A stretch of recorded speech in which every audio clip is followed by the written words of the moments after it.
Hi there guys, and I'm just popping in here before the video starts, just to let you know that if you want to skip to the 5th minute to get straight into the process of how a compound is ionized and then accelerated and then deflected and then detected by a mass spectrometer. So basically the stages of within the mass spectrometer.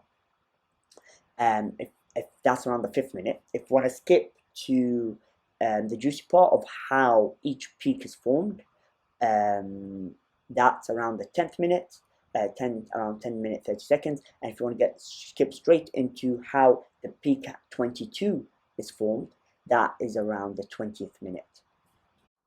Hi there and welcome back to another video. In this video we'll be going into mass spectrometry. I'll give a brief introduction into mass spectrometry, but just before that, you can see here in front of you the mass spectrometry graph of propane, which we will be dissecting and diving into the different fragments, as you can see by the different peaks. So, some of the different and important peaks that you should know is the peak here, number 1, which is the molecular ion peak, which is basically the molecular mass of propane. So I'll just write it down here, molecular ion peak. And this is normally the one furthest to the right. As you can see, there's a small peak of 45. However, this is due to carbon-13, which because of carbon, there's different isotopes of carbon. However, this is very little. As you can see, the relative abundance is very small, and it's something I won't really be discussing in this video. Peak number 2 is here at 29. You have peak number 3 at 15, and then you have the 4th peak, which I'll be diving into and explaining, which is the peak right here, which is 20. So let me just write that down, 22. And this is a important peak to be aware of. It's also very rare, as you can see by the very little relative abundance of this peak or of this ion. However, it has come in a previous past paper, and therefore it's something that's important to be aware of. Quickly, also to add, we have on the y-axis the relative abundance, which is basically the amount or the quantity of that fragment of the compound in its positive charge. And this is normally, for example, for peak number 2, this is the highest peak, and therefore the most abundant fragment of that molecule or compound is known as the base ion peak. So this is the base ion peak, and this is normally given a relative abundance of 100%, okay, or 100.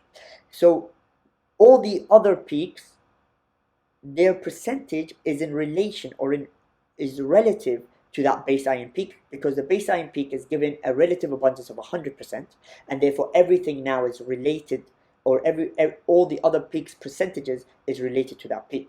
So that's basically the y-axis. I just went into an extra detail there, but all you really need to know is that it's basically the abundances and the quantity of each of the ions of the fragments, or the ionic fragments of the compound or samples such as propane that's produced.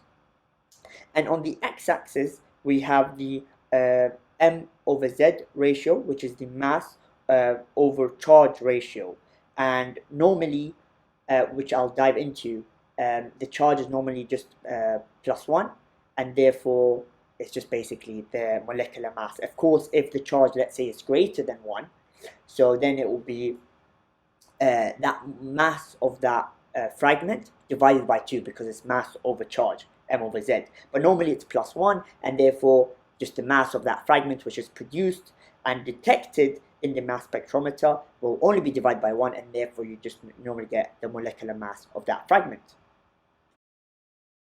So, as you can see here, mass spectrometry is very useful in telling us what samples are made up of, using the masses of the different fragments of that sample. So basically, using mass spectrometry, you're able to obtain the masses and abundances of the various fragments of that compound or sample that you put into the mass spectrometer. And as you can see here, after that, these different fragments will then provide us with the clues regarding the compound structure, because we'll know the different fragments using the mass spectrometer. We will know the different fragments that are detected, and therefore we're able to see those different fragments, that whatever chemical structure or compound that we put through the mass spectrometer device, we will get the masses of the fragments detected. And using those masses of fragments, that gives us hints to what the actual compound, the structure of the compound is. So, and one very important stage of it within mass spectrometry is ionization, which I've written here, and I've also written here, which is step 2 in the process. So, for example, where we'll go through the steps, which is 5 main steps. You first have the vaporization of the sample that's inputted. So, for example, I'll do this in, let's say, purple.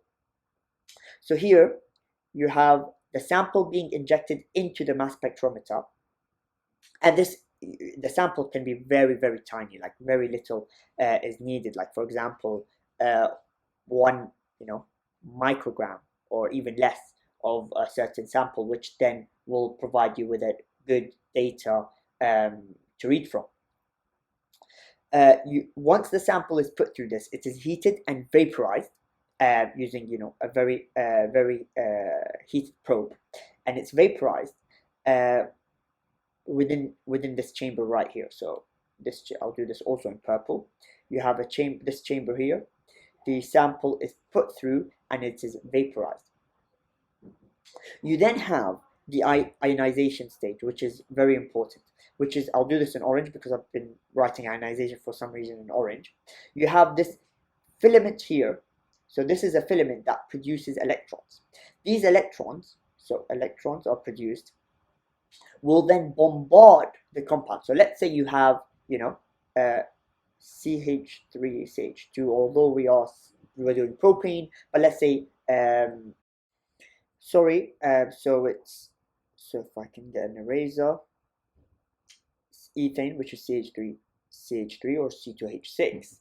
These electrons bombard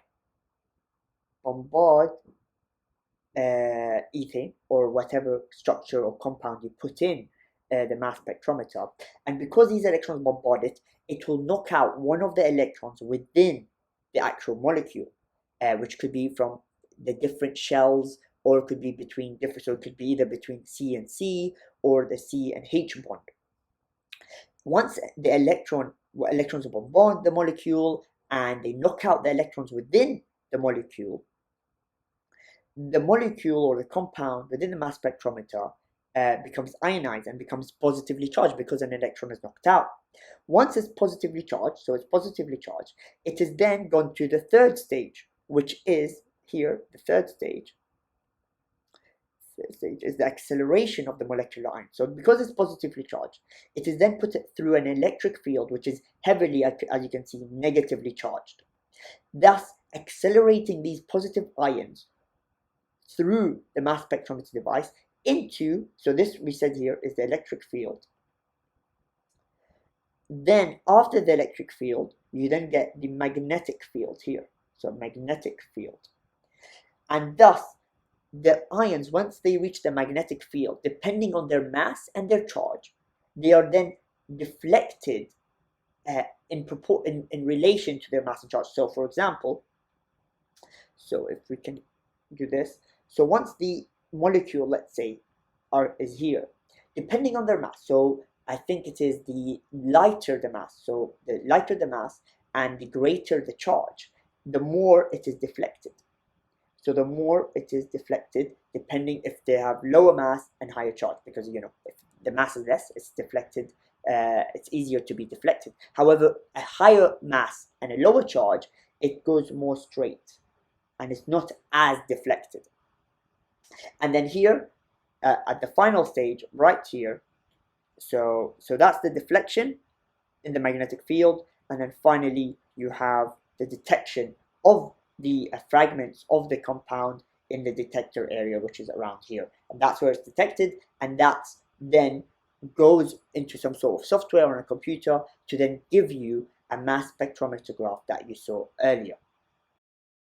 So now that you know how a mass spectrometry graph is produced, it's now time to analyze a mass spectrometry graph and to see how these different peaks come about. This is done for propane. Maybe in the future I'll be doing more mass spectrometry different examples, harder, more challenging ones, ones that might be coming in past paper questions as well. But now let's focus on this. So let's see, for example, how the molecular ion peak, which I've labeled 1, which is a molecular mass of 44, is produced. So let's go down here, and I've already prepared this, which each one, as you can see, I've labeled 1, 2, 2 and 3, and 4, and I'll be showing you how each of these each of these peaks, including the molecular ion peak, is produced. So we have here, for the molecular ion peak, when the bombarding electron, which I'll be drawing, comes in, it hits and ejects one of the inner shell electrons of any of the carbon atoms, and therefore when that electron bombards the inner shell of the carbon atoms, you will of course be left with, so if I write it down, CH3, CH2, CH3 plus, and 2 electrons, which is the bombarding electron and the electron that has been knocked out as well. So that's 2 electrons ejected, and because propane has lost an electron, it is now positively charged. It's positively charged, and this represents, so if I'll underline it, that represents the molecular ion peak of 44, because that's which is the molecular mass of propane. So that's how we get 44, which is CH3, CH2, CH3 plus. Now, if we go to 2 and 3,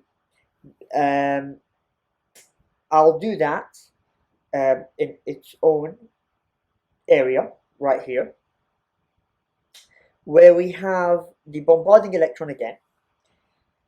This time it doesn't go to an inner shell electron, it actually goes to and cuts or bombards and knocks out an electron between the 2 carbon atoms. So it's basically the carbon-carbon bond. So the electron here, let's say it bombards and it hits this blue electron, which is for the central carbon atom. That electron is then, so that's the blue color, so let me change that. That electron is then knocked out, plus you also get the electron, the bombarding electron. So those are basically 2 electrons that's produced on the side. Yeah, that's on the side. And thus, you're left with C2H5 positively charged because the electron is knocked out from the central carbon atom. And you have CH3 radical because the amount of protons and electrons within CH3 is equal. So if you count it, it's 9 electrons and 9 protons. So this is a radical.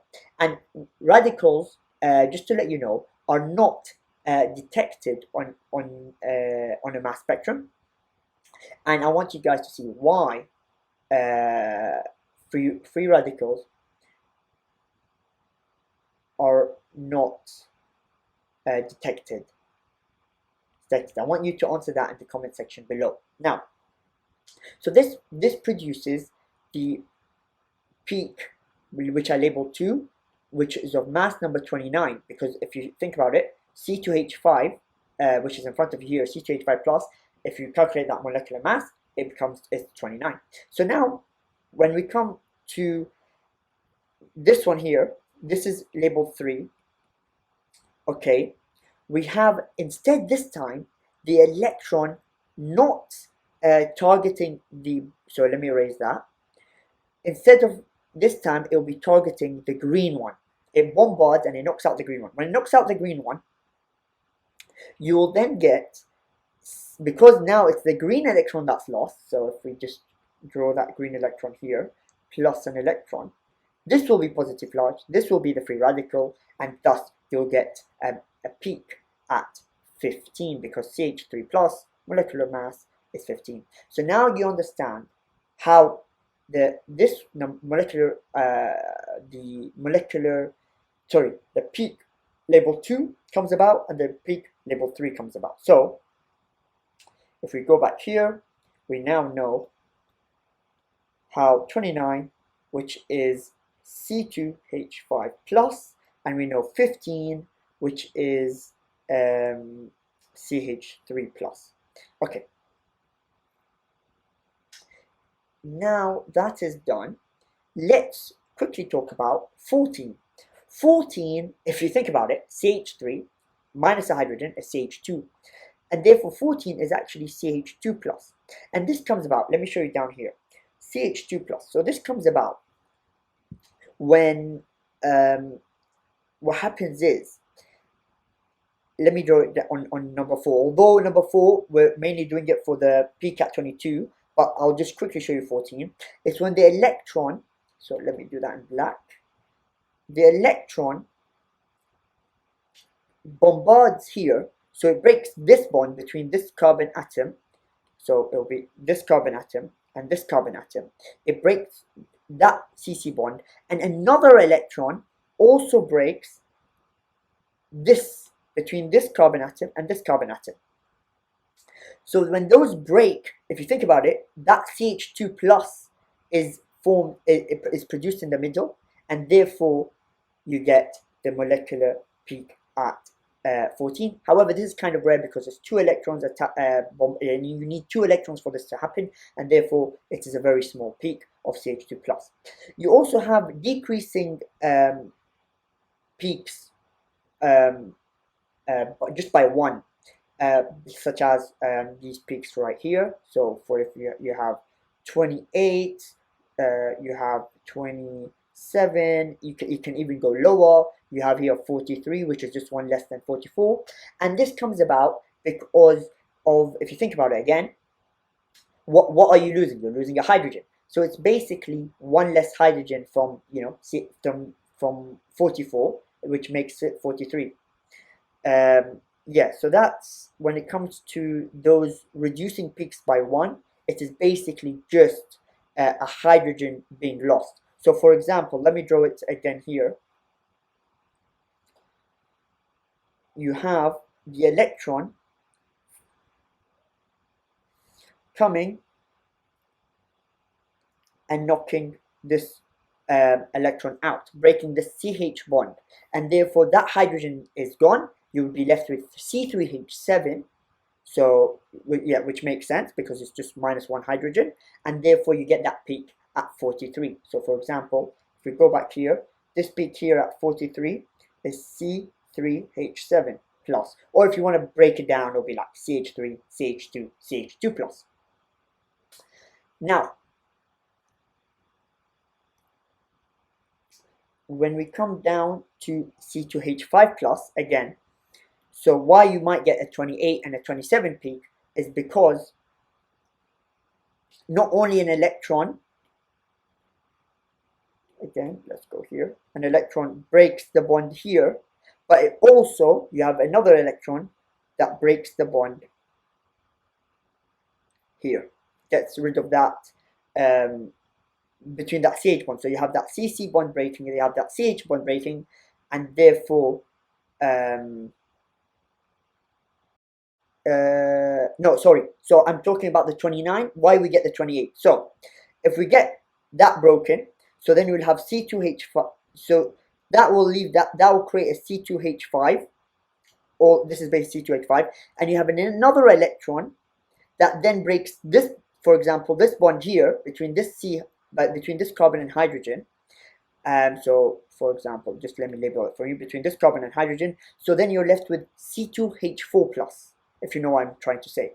So that's why, if I remove all this, that's why we get these decreasing ion peaks from 29, 28. So for example, this is, so let me go back to blue, C2H4 plus, then you get C2H3 plus, and it goes downwards due to the loss of just 1 hydrogen atom.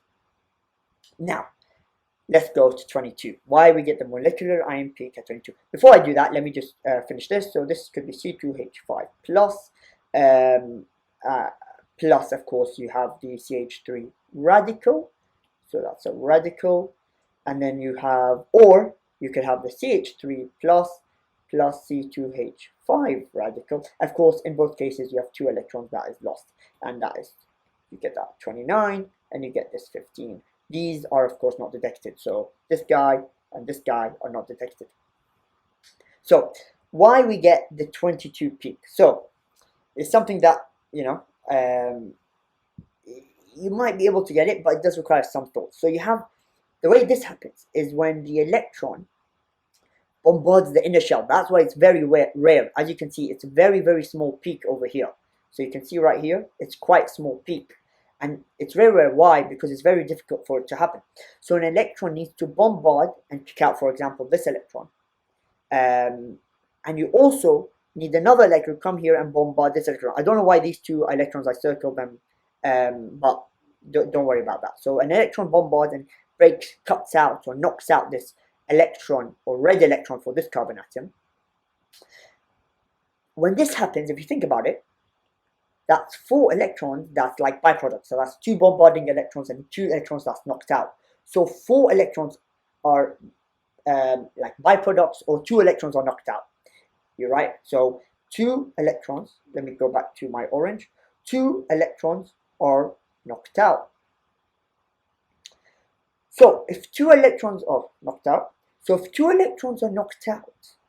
that means we didn't break any bonds here. No hydrogen has been broken away from the original compound of propane. You still have CH3, CH2, CH3, but instead of it being only +1, it's actually 2 plus, because 2 of the electrons has been knocked out. And why? And now that 2 plus, what does that mean? Why does that still mean 22? Because the molecular mass of CH3, CH2 of propane is 44. But because, remember, on the x-axis, what do we have? We have the molar mass over charge ratio. And therefore, you have 44 divided by 2, which is 22. And that's why you get the peak at 22. And there we go. That, hopefully, that gives you an introduction to mass spectrometry, makes you understand how it works, why some of the peaks, why it is that you get these peaks. It is also important to note that, for example, the base ion peak at 29, why is it the most common peak? And that's normally because the C2H5 plus is a more stable positive or carbocation compared to the C3 or the C3, CH3, CH3 plus. It's just more stable, and that's why you have more of it within on the graph, or from the mass spectrometry of propane, or mass spectrum of propane, sorry. And yeah, so that's kind of, that hopefully gives you a nice introduction and wraps mass spectrometry up. And of course, hopefully, it's propane is not the most challenging mass spectrometry that they can ask you, and therefore hopefully I can do a more in-depth or more and better analysis, or not better analysis, but a more challenging analysis of a more challenging compound or molecule in the future. Maybe it could be a past paper question. Anyways, thank you for watching and listening in, and hopefully it helped you. And yeah.